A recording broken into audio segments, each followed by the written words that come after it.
Watch out for your health. Genetic testing is one way to measure your risk of cancer.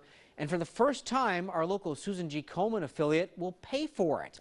In the third installment of a four-part series, our Jennifer Hoff shows you who qualifies and how it works. Come here, baby girl. Tracy Connor and her husband's baby girl is 20 weeks old.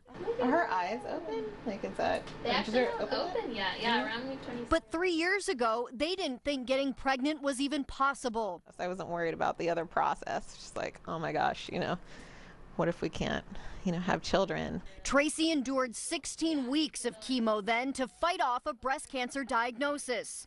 Her eggs in her body were exposed to that.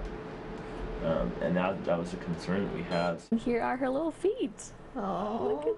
The baby and Tracy have since undergone genetic testing that Susan G. Komen recommends if you or your family had breast cancer before the age of 50, 3 or more women have gotten it, or if they had the cancer in both breasts.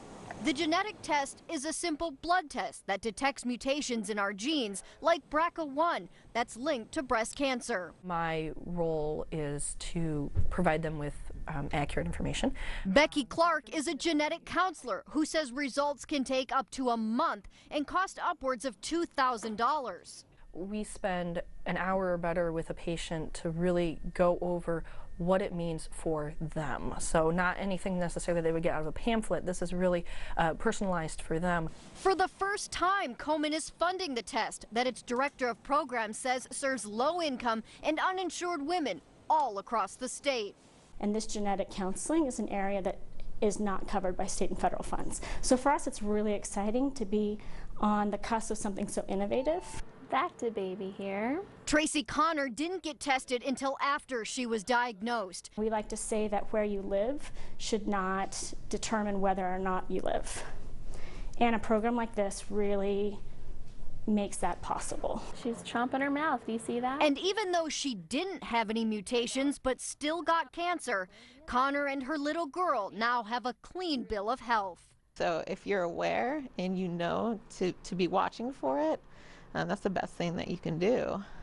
So I think it's very important. In Portland, Jennifer Hoff, KOIN 6 News.